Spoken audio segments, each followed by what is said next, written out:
فرزند زہرا یہ حالات برے ہیں۔ کاشانۂ بصیرت ایک ایسا مکمل یوٹیوب چینل جس پر محروم بصارت کے لیے بالخصوص اور تمام افراد کے لیے بالعموم سینکڑوں کی تعداد میں اسلامی کتب دستیاب ہیں۔ لہذا گزارش ہے کہ آپ اپنی ذمہ داری نبھاتے ہوئے کاشانۂ بصیرت کو سبسکرائب کرنے کے ساتھ ساتھ بیل آئیکن کو پریس کیجیے تاکہ آپ علم کے حصول کے ساتھ ساتھ مذہب اہل بیت کی اشاعت میں بھی اہم کردار ادا کرتے رہیں۔ کاشانۂ بصیرت، کاشانۂ بصیرت، کاشانۂ بصیرت۔ فرزند زہرا یہ حالات برے ہیں۔ السلام علیکم ورحمۃ اللہ وبرکاتہ۔ سامعین، آپ سماعت فرما رہے ہیں توحید مفضل لیکچر نمبر 3 اور جس کا موضوع ہے زمین اور آسمان۔ ترجمہ کیا ہے مولانا سید محمد ہارون زنگی پوری صاحب قبلہ نے۔ سائنسی تشریحات بیان کی ہیں محمد علی سید صاحب نے۔ آج ہم آپ کے سامنے اس کی چوتھی ریکارڈنگ پیش کر رہے ہیں۔ صفحہ نمبر 59، باب نمبر ہے 5 اور اس کا عنوان ہے آسمانی اجسام کی تیز رفتار گردش۔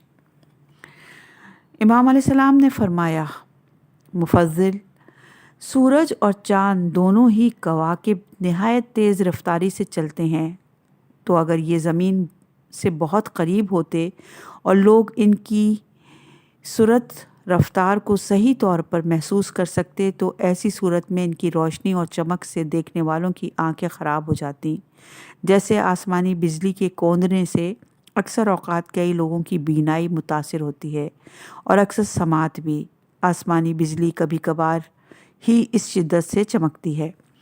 اس بات کو اس طرح سمجھو کہ مثلاً ایک مکان میں کچھ افراد بیٹھے ہوں، کمرے کی چھت پر بہت سی قندیلیں روشن ہوں اور ان سے تیز روشنی نکل رہی ہو، پھر ان قندیلوں کو کمرے میں بیٹھے ہوئے لوگوں کے سروں پر بہت تیز رفتاری سے گھمایا جاتا رہے، تو ایسی صورت میں ضرور وہاں موجود لوگوں کو چکر آنے لگیں گے۔ ان کی آنکھیں اس چکا چوند سے خیرہ ہو جائیں گی، آخر یہ لوگ چکرا کر گر پڑیں گے۔ اب تم دیکھو کہ کس طرح یہ بات طے کر دی گئی کہ چاند اور سورج کی حرکت اور گردش ہم سے بہت فاصلے پر ہو تاکہ آنکھوں کو نقصان نہ پہنچے اور کوئی بیماری پیدا نہ ہو، اور انہیں اس قدر تیز رفتار اس لیے بنایا گیا کہ جس قدر رفتار ان کے لیے ضروری ہے وہ قائم رہے اور جو مصلحت اس تیز رفتاری اور حرکت میں ہے وہ پوری ہو سکے۔ ستارے، فاصلے اور ان کی رفتاریں۔ چاند زمین کا قریب ترین ستارہ ہے۔ یہ دونوں 4 ارب سال سے الگ الگ رفتاروں کے ساتھ سورج کے گرد گھوم رہے ہیں۔ سورج زمین سے 9 کروڑ 30 لاکھ میل کے فاصلے پر واقع ہے۔ سورج اپنے محور پر 7189 کلومیٹر 4467 میل فی گھنٹہ کی رفتار سے گھوم رہا ہے، جبکہ اپنے مدار پر اس کی حرکت کی رفتار 140 میل فی سیکنڈ ہے۔ سورج کا سائز 330,000 زمینوں کے برابر ہے۔ اس کی سطح کا درجہ حرارت 6000 سینٹی گریڈ جبکہ مرکز کا درجہ حرارت 1,50,00,000 سینٹی گریڈ رہتا ہے۔ اس کے اندر توانائی کی مقدار 390 کھرب میگا واٹ رہتی ہے۔ 2 دفعہ ہے کھرب۔ سورج کے اندر ہر سیکنڈ میں 1 میگا ٹن ہائیڈروجن کے 90 کھرب دھماکے ہوتے رہتے ہیں، اور یہ حوالہ ہے دا یونیورس۔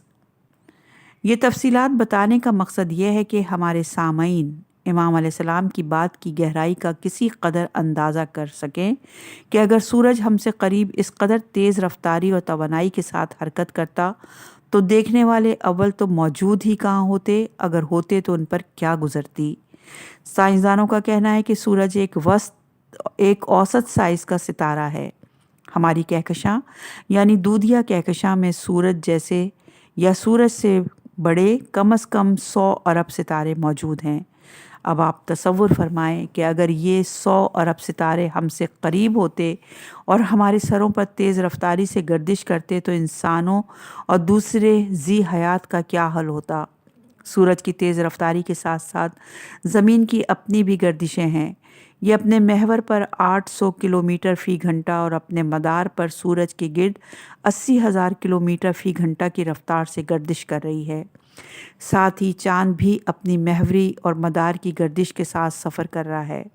سورج کے دوسرے 8 سیارے اور بے شمار چٹانی ٹکڑے بھی آسمان کے ارد گرد تیز رفتاری سے گھوم رہے ہیں۔ آسمانی اجسام کا یہ ٹریفک اگر ایسا ہوتا کہ ہم اسے قریب سے دیکھ سکتے تو حالات کا اندازہ آپ خود کر سکتے ہیں۔ یہ سب باتیں اللہ تعالیٰ کے مہربان وجود کو ثابت کرنے کے لیے کافی ہیں۔ یہ چاند، سورج، زمین، سیارے، ستارے، ان کے حجم، ان کی ساخت، ان کے درمیان کے فاصلے اور ان کی گردش کا نپا تلا نظام کھربوں سال سے اسی طرح قائم ہے۔ تو کیا کوئی سطحی عقل رکھنے والا انسان بھی یہ سوچ سکتا ہے کہ کائنات کا یہ عظیم الشان کارخانہ، یہ حیران کن اور پرپیچ نظام جو سارا کا سارا بنیادی طور پر گیس کے بادلوں سے وجود میں آیا اور پھر ایک دن گیس بن کر غائب ہو جائے گا، تو کیا ان گیسوں میں کوئی عقل، ارادہ، قدرت اور منصوبہ بندی کی صلاحیت موجود ہو سکتی ہے کہ اس پوری کائنات کو وجود میں لے آئے؟ ستاروں کی روشنی۔ امام جعفر صادق علیہ السلام نے فرمایا، دیکھو مفضل، یہ ستارے ہم سے بہت فاصلے پر واقع ہیں۔ ان میں تھوڑی روشنی دی گئی تاکہ اندھیری راتوں میں جب چاند نہ ہو تو یہ اس کی جگہ روشنی فراہم کریں، رات کی تاریکی اتنی زیادہ نہ ہو کہ انسان کچھ دیکھ ہی نہ سکے اور گھپ اندھیرے سے گھبرا ہی نہ جائے۔ تم جانتے ہو کہ انسانوں کو رات میں بھی بہت سے کام ہوتے ہیں جن کی وجہ سے اسے ادھر ادھر آنا جانا پڑتا ہے۔ اب اگر رات کے وقت زمین پر روشنی کا نام و نشان ہی نہ ہوتا تو گہری تاریکی میں انسان گھبرا جاتا اور وہ ضروری کام جو رات ہی میں کیے جاتے ہیں انہیں سر انجام دینے سے معذور ہو جاتا۔ مفضل، غور تو کرو، اپنی مخلوقات پر خالق کا لطف و احسان کس قدر زیادہ اور اس کی حکمت اور مصلحت کس قدر عظیم ہے جو اس کی خلاقیت اور تقدیر میں نظر آتی ہے۔ یہ بھی دیکھو کہ روشنی اور تاریکی دونوں کا اپنا اپنا وقت اور دورانیہ ہے، کیونکہ زمین پر زندگی کے لیے دونوں ہی کی ضرورت ہے۔ اس نے رات کی تاریکی پیدا کی لیکن اس میں اتنی روشنی بھی رکھی کہ انسان ضروری کاموں کو سر انجام دے سکے۔ ستاروں کی روشنی اور جدید سائنس۔ ستاروں کی مدھم روشنی کے حوالے سے امام علیہ السلام نے زمین سے آسمان کو دیکھنے والے ایک عام انسان اور اس عہد کے عمومی سطحی ذہن رکھنے والے آدمی کے زاویے سے بات کی ہے۔ ستاروں کی روشنی زمین پر موجود انسان کے مقام اور زاویے سے مدھم ہے، لیکن حقیقت یہ ہے کہ زمین سے جو ستارے ہمیں رات کے وقت ٹارچ کے ننھے سے بلب کی طرح چمکتے نظر آتے ہیں وہ اس قدر زیادہ روشن ہیں کہ ہمارا سورج ان کے مقابلے میں کسی چراغ سے زیادہ حیثیت نہیں رکھتا۔ یہ ستارے روشنی اور توانائی کے عظیم مراکز ہیں۔ ان میں سے بہت سے ستارے ایسے ہیں کہ ہمارا سورج اور اس کے تمام سیارے کسی ایک ستارے کے اندر بآسانی سما سکتے ہیں۔ یہ ستارے جو ہمیں زمین سے دیکھنے پر ایک دوسرے سے قریب نظر آتے ہیں، یہ ایک دوسرے سے لاکھوں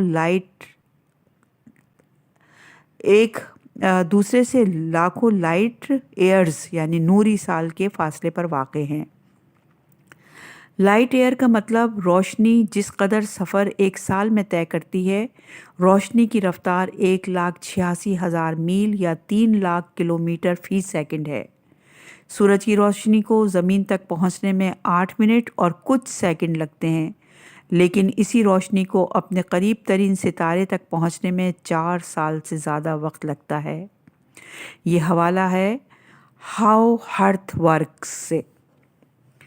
ستاروں کی حرکت اور اللہ کی مصلحتیں۔ امام جعفر صادق علیہ السلام نے مفضل ابن عمر سے فرمایا، اب تم دیکھو کہ کائنات میں اس قدر ستارے اور زمین کے آسمان پر نظر آنے والے اس کے آفتاب و ماہتاب ستارے اور برج کس طرح بنائے گئے ہیں، اور یہ خاص اندازے اور مقدار کے ساتھ جہان کے گرد اپنی اسی دائمی گردش رفتار کے ساتھ اپنی جگہ قائم و برقرار بھی ہیں اور پھرتے رہتے ہیں، صرف اس لیے کہ رات دن کے آنے جانے، 4 موسموں کے پیدا ہونے، اور خود زمین اور زمین پر رہنے والے مختلف حیوانات اور نباتات کے لیے ان میں بہت سی مصلحتیں اور فائدے ہیں۔ یعنی انسانی اجسام کی یہ گردش، ان کا طلوع و غروب، یہ سب مظاہر فطرت صرف اس لیے دن رات کام کر رہے ہیں کہ زمین پر زندگی قائم رہے۔ اب تم خود سوچو کہ اس سارے نظام کائنات اور اس کی باریکیوں اور حکمتوں کو دیکھنے کے بعد کیا کوئی عقل و فہم رکھنے والا انسان تصور کر سکتا ہے کہ اس قدر عظیم الشان تدابیر، عالیشان منصوبہ، جس سے لاکھوں کھربوں سال تک نظام عالم میں درستگی اور حکمت قائم رہے، بغیر کسی صاحب قدرت اور حکمت کے خود ہی تیار ہو گیا اور خود ہی مسلسل قائم ہے؟ دولاب یعنی رٹھ کی مثال۔ اب اگر کوئی شخص اس کے بعد بھی یہ کہے کہ ایسا اتفاقاً ہو گیا تو اس سے پوچھو کہ وہ یہی بات اس دولاب یعنی چرخہ رٹھ جس سے کنویں سے پانی کھینچ کر فصلوں تک پہنچایا جاتا ہے کے بارے میں کیوں نہیں کہتا؟ وہ اس رٹھ کو چلتے ہوئے دیکھتا ہے، اس رٹھ کے سارے کل پرزوں یعنی پارٹس کو بھی دیکھتا ہے، ان پرزوں کو کس طرح ایک خاص انداز سے بنایا گیا، ہر پرزہ دوسرے پرزے سے جڑا ہوا ہے، اور جب سارے پرزے ایک خاص انداز سے حرکت کرتے ہیں تو کنویں سے پانی نکلتا ہے اور باغوں یا کھیتوں تک پہنچنا شروع ہو جاتا ہے۔ تو اب جو بات وہ اس عظیم الشان کائنات کے بارے میں کہتا ہے کہ یہ تو خود بخود بن گئی، تو وہی بات وہ اس رٹھ کے بارے میں بھی کہے تو یہ تو خود بخود اتفاقاً بن گیا، حالات اور وقت کے ساتھ خود ہی درخت اگ گئے، ان سے لکڑیاں اور رٹھ کے آلات خود بخود اتفاقاً یہ شکل اختیار کر گئے، اور رٹھ خود ہی آ کر کنویں پر لگ گیا اور خود ہی چلنا شروع ہو گیا۔ مفصل اب دیکھو کہ اس کے لیے کس طرح ثابت کیا جائے کہ اس رٹھ کو کوئی بنانے والا ہے، اور ایسے آنکھوں کے اندھے شخص کو لوگ کیا کہیں گے؟ لوگ اس کی حماقت، ضد اور خر دماغی کا احساس کرتے ہوئے اسے سمجھانے کی کوشش کریں گے اور اسے سمجھانا چاہیں گے کہ ارے احمق آدمی، تم دیکھتے نہیں کہ رٹھ کے کام کرنے کا انداز اور اس کے کل پرزے جو ایک بے جان سوکھی ہوئی لکڑی سے بنے ہوئے ہیں، وہ خود بے جان، بے عقل اور بے ادراک ہیں۔ کیا ایک بے جان، بے عقل اور بے طاقت شے ایسا کر سکتی ہے کہ باغبانی اور زراعت کی ضروریات کو سمجھے اور خاص انداز اور ترتیب کے ساتھ رٹھ کو بنا دے کہ اس سے زراعت کی ضروریات پوری ہو سکیں؟ اگر آسمان کا کوئی نظام بگڑ جائے، امام علیہ السلام نے فرمایا، ایک لکڑی کے بنے ہوئے دولاب یعنی رٹھ کے لیے جس میں کسی انسان کی معمولی سی تدبیر اور حکمت ہے تو اس کو تو وہ مانتا ہے، اگرچہ یہ تدبیر و حکمت صرف ایک چھوٹے سے قطع زمین کے فائدے کے لیے کام میں لائی گئی ہے، وہ جانتا ہے اور مانتا ہے کہ اس رٹھ کا کوئی بنانے والا ہے، تو پھر وہ اتنے بڑے دولاب یعنی مثلاً نظام شمسی کے بارے میں یہ بات کیوں نہیں مانتا کہ اس کا کوئی خالق ہے؟ دولاب محض ایک قطع زمین کے فائدے کے لیے بنایا گیا، اور اس زمین اور آسمان میں جو عظیم شان حکمتیں صرف کی گئی ہیں وہ جنہیں سمجھنے سے عقل انسانی عاجز ہے، اور جن کی وجہ سے پورے کرۂ ارض اور اس میں موجود مخلوقات کو فائدہ پہنچاتا ہے، تو کیا اس کے خیال میں یہ عظیم الشان کائنات اور اس کے اصول اور قواعد خود بخود وجود میں آ گئے؟ اگر آسمان کا کوئی کل پرزہ ایسے ہی بگڑ جائے جیسے لکڑی کے بنے ہوئے رٹھ کے آلات اکثر خراب ہو جاتے ہیں، تو انسانوں کے پاس کوئی ایسی تدبیر ہے جس سے وہ اس خرابی کو دور کر سکیں؟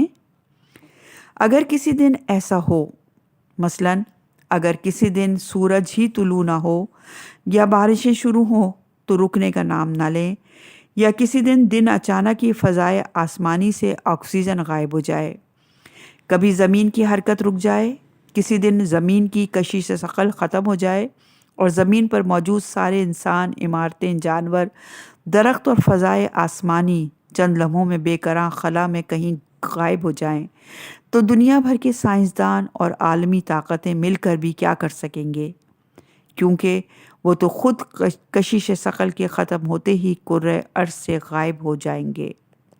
صفحہ نمبر ہے 68، باب شروع ہو رہا ہے 6 اور اس کا عنوان ہے رات دن کے اوقات اور فائدے۔ ستاروں کے بارے میں گفتگو کے بعد امام جعفر صادق علیہ السلام نے مفصل ابن عمر کو خالق کائنات کی ان حکمتوں اور مصلحتوں کی جانب متوجہ فرمایا جو رات اور دن کے آنے جانے اور ان کے طے شدہ اوقات میں پوشیدہ ہیں۔ آپ علیہ السلام نے فرمایا، مفضل، اب تم رات اور دن کے اوقات پر غور کرو کہ دن رات کس طرح پیدا ہوتے ہیں اور ان میں کرۂ زمین پر رہنے والی مخلوقات کی زندگی کے لیے کس قدر بہتری اور فوائد ہیں، اور یہ بھی دیکھو کہ یہ دن رات قائم کس طرح ہوئے۔ تم دیکھتے ہی ہو کہ جب ان دونوں میں سے ہر ایک کی حد 15 گھنٹے تک پہنچ جاتی ہے تو پھر اس سے آگے نہیں بڑھتی۔ 6 ماہ کا دن اور 6 ماہ کی رات۔ امام علیہ السلام کا یہ اشارہ کرۂ ارض کے ان علاقوں کے لیے ہے جہاں آبادی پائی جاتی ہے۔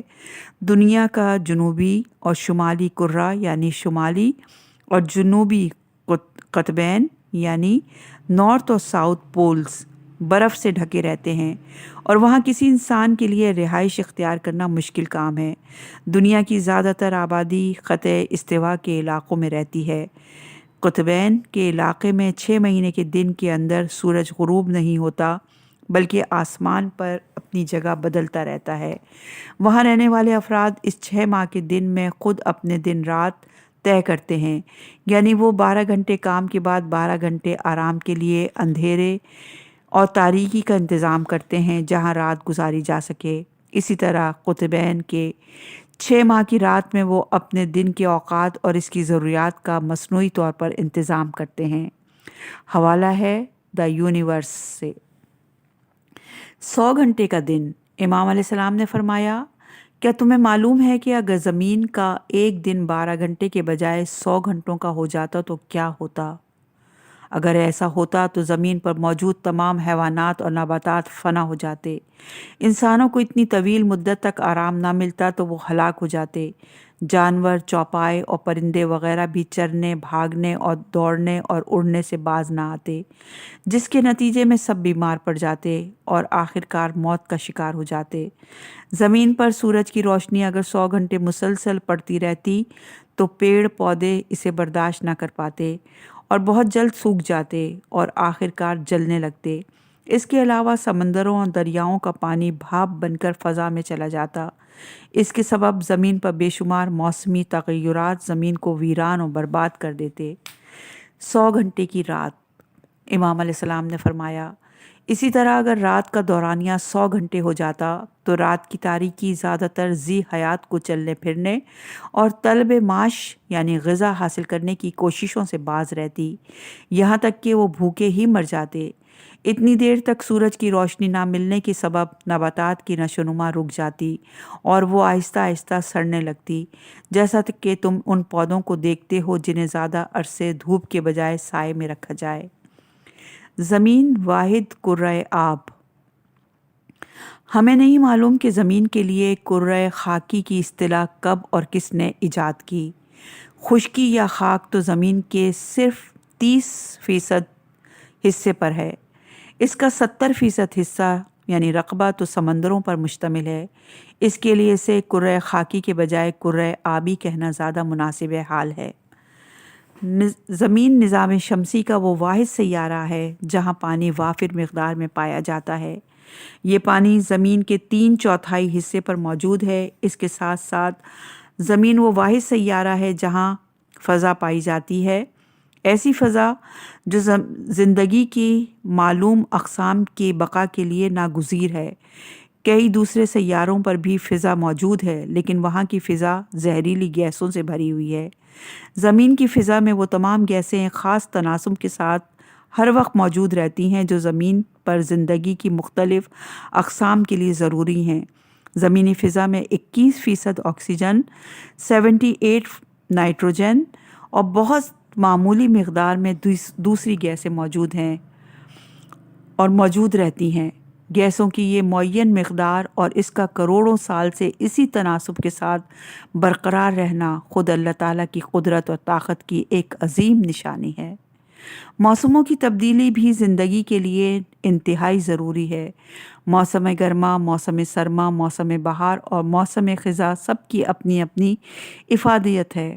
موسموں کی اس تبدیلی کا بنیادی سبب زمین کا اپنے محور پر 23.50 ڈگری کا جھکاؤ ہے، 23.50 ڈگری کا جھکاؤ ہے۔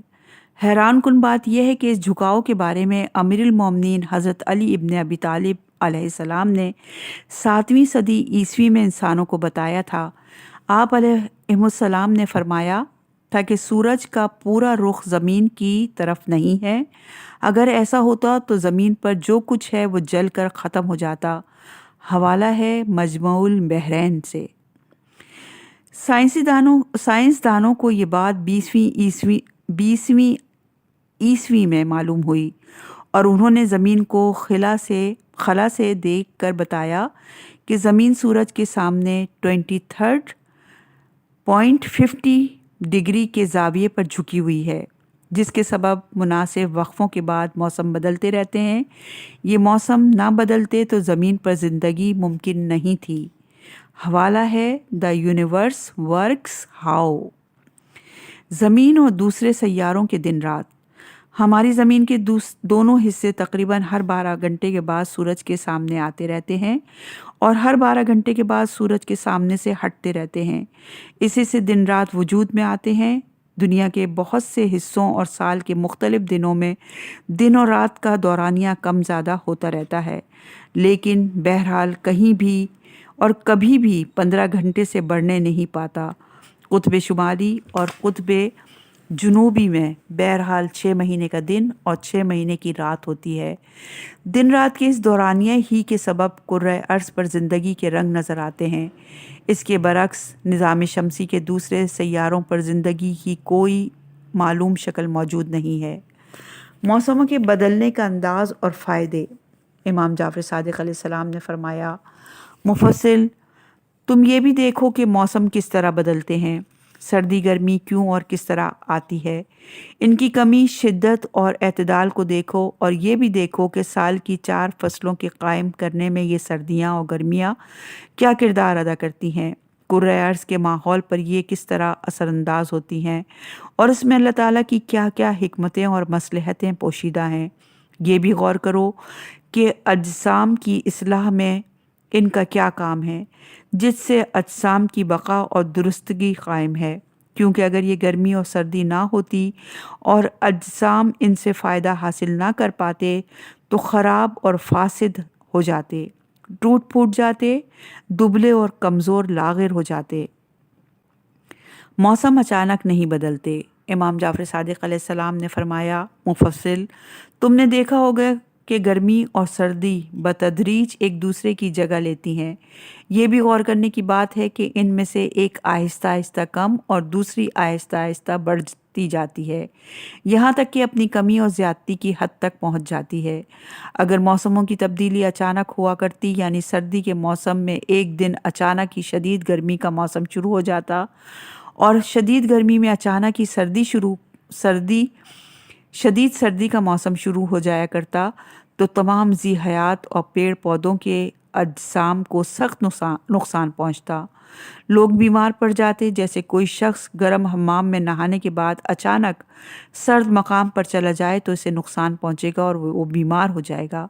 اسی لیے خالق کائنات نے گرمی اور سردی کے آنے جانے میں یہ اہتمام کیا کہ یہ اچانک نہ آئیں، بتدریج آئیں، تاکہ اس کی مخلوق کو نقصان نہ پہنچے۔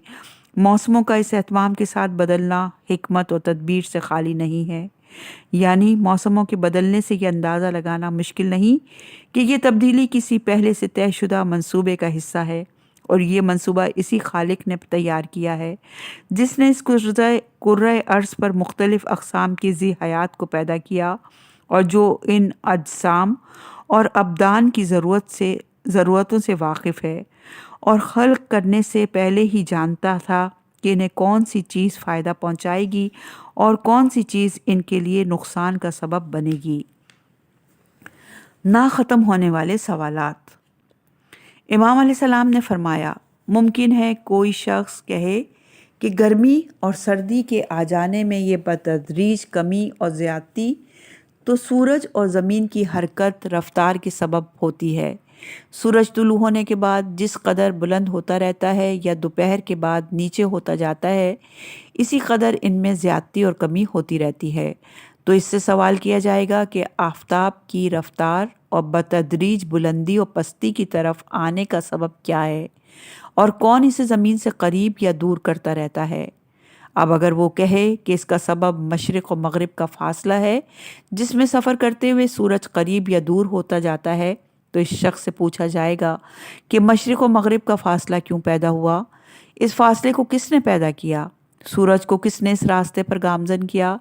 تو سوال اسی طرح ہوتا رہے گا یہاں تک کہ وہ خود ہی قائل ہو جائے گا کہ موسموں کے بدلنے کے لیے پورا نظام قائم کیا گیا اور اس نظام کے قائم کرنے میں حکمت و تدبیر سے کام لیا گیا، اور جب وہ ایک بہترین منصوبے کی موجودگی کا احساس کر لے گا تو اسے یہ بھی ماننا پڑے گا کہ یہ عظیم الشان منصوبہ بغیر کسی منصوبہ ساز کے وجود میں نہیں آ سکتا۔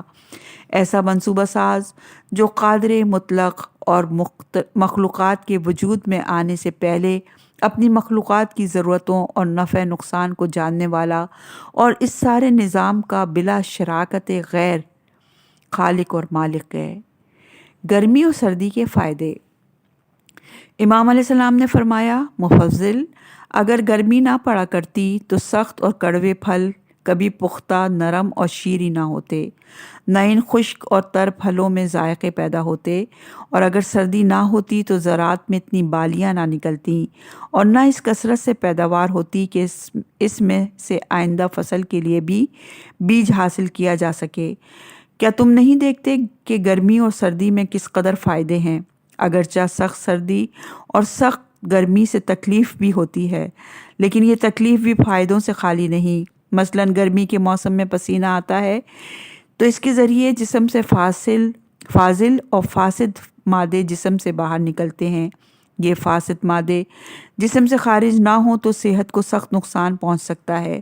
اس شدید گرمی ہی سے اناج کی فصلیں پکتی ہیں۔ مفصل، ان سب باتوں پہ غور کرنے والوں کے لیے ایک عبرت ہے، اور اس سے یہ بات بھی ثابت ہوتی ہے کہ یہ سب کچھ خود بخود وجود میں نہیں آ گیا۔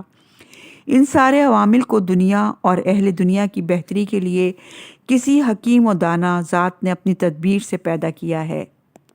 صفحہ نمبر ہے 76، باب شروع ہو رہا ہے 7واں، اور اس کا عنوان ہے ہوا کی حکمتیں۔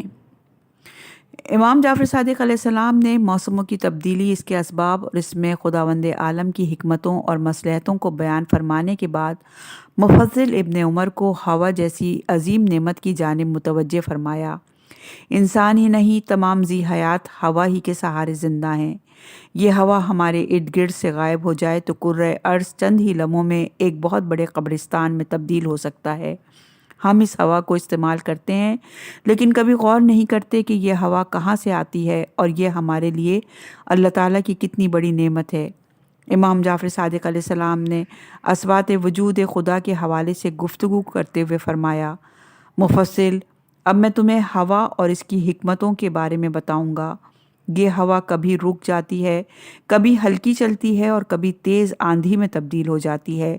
تو کبھی تم نے غور کیا کہ یہ سب کیوں ہوتا ہے؟ کون سی ذات ہے جس نے اسے پیدا کیا اور کون سی طاقت ہے جو اس کی رفتار کو طے کرتی ہے؟ کیا تم نہیں دیکھتے کہ جب حبس کے دنوں میں ہوا ٹھہر جاتی ہے تو کیسی بے چینی پیدا ہوتی ہے؟ یہ بے چینی جان لینے کے قریب ہو جاتی ہے۔ اس کے نہ چلنے سے صحت مند لوگ بیمار، مریض کمزور، پھل خراب اور مختلف اشیاء سڑ جاتی ہیں۔ ان کا نہ چلنا دنوں میں وبا پھیلاتا ہے، ان کا نہ چلنا بدنوں میں وبا پھیلاتا ہے اور غلوں میں خرابی پیدا کرتا ہے۔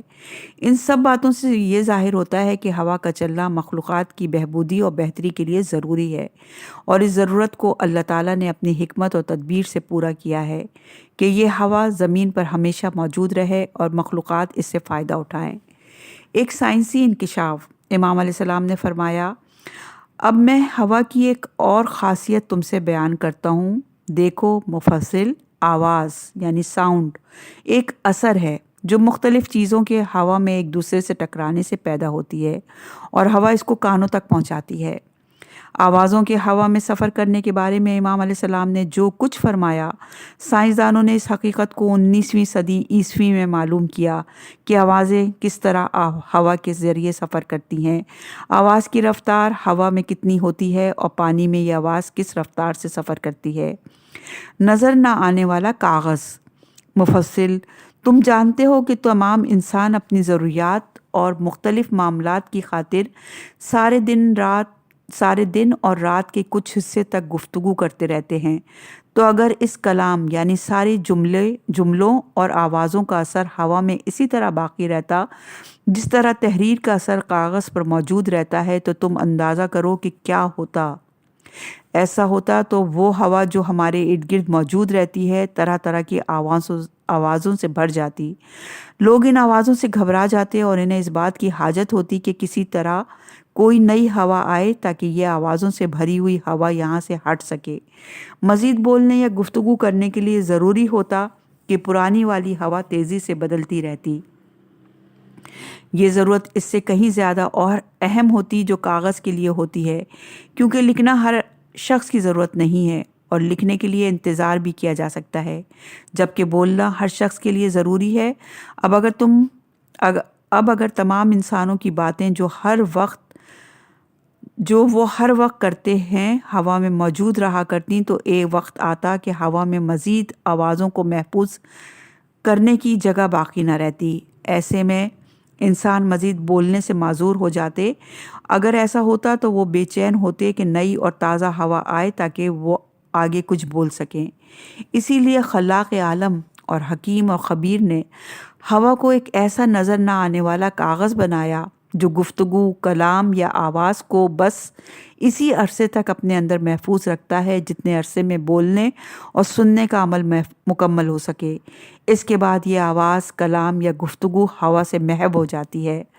ہوا نئی آوازوں، باتوں اور جملوں کو سننے والوں تک پہنچانے کے لیے ویسے ہی نئی اور صاف ستھری ہوا ہو جاتی ہے اور ہمیشہ ان کلاموں، باتوں اور آوازوں کی متحمل نہیں رہتی جو اس میں واقع ہوتی ہیں۔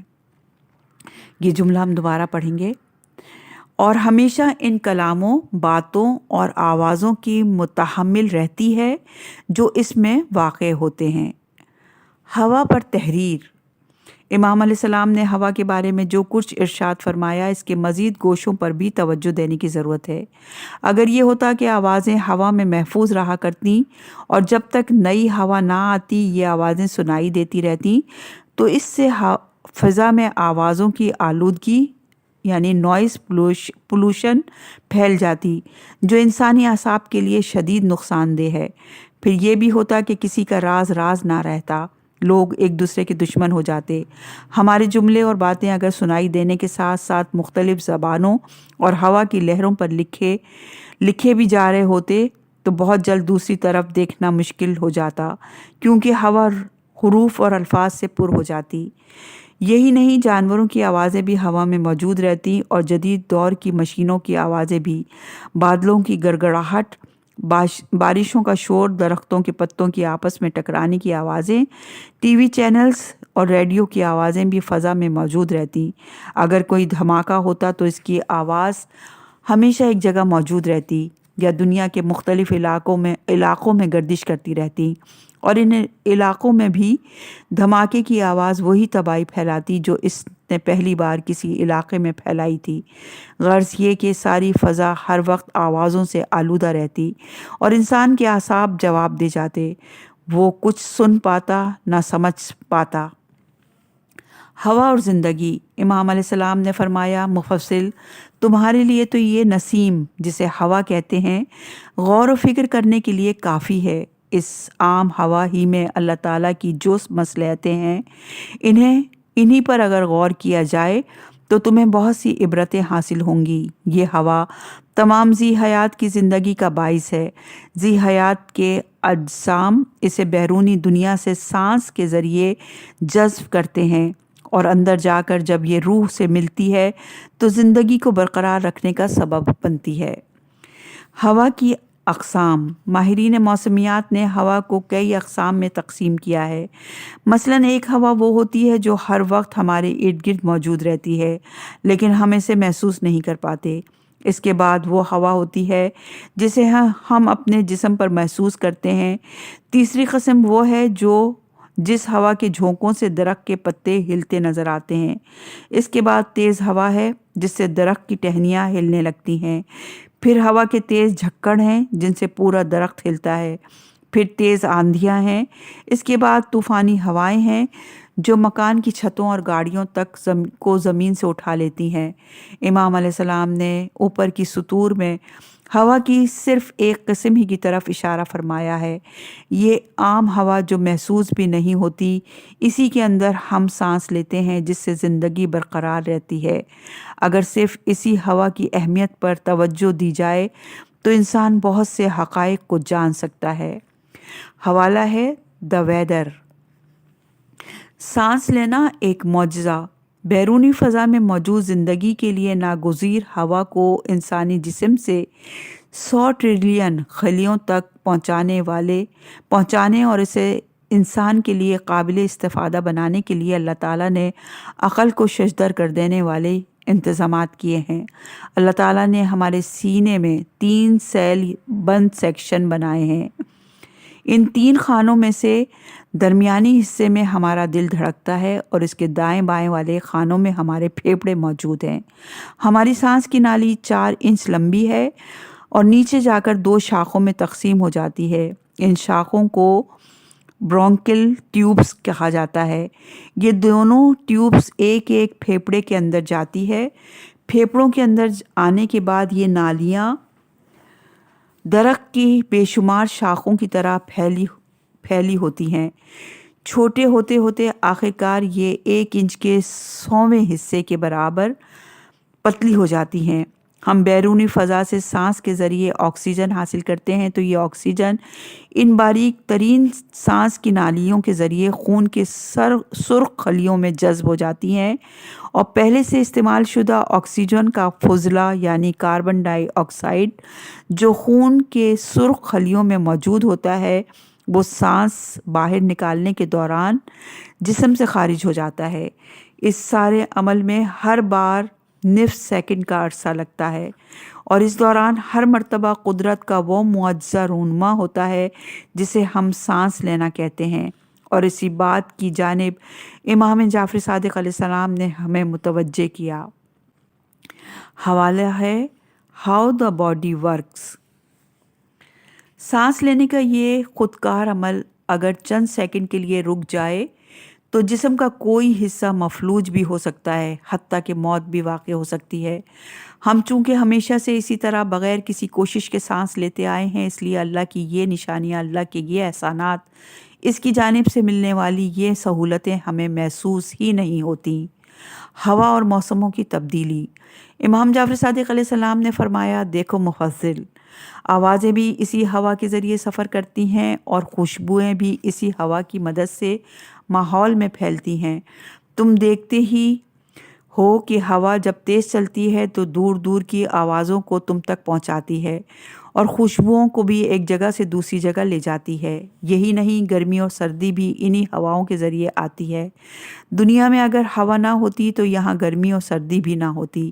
اسی ہوا کی قسم تیز چلنے والی ہوائیں ہیں۔ یہ ہوائیں اجسام سے فاسد مادوں اور خرابیوں کو دور کرنے کا سبب بنتی ہیں۔ یہ ہوائیں بادلوں کو بھی اڑا کر ایک جگہ سے دوسری جگہ لے جاتی ہیں تاکہ بادلوں کا فائدہ تمام اہل زمین کو حاصل ہو سکے۔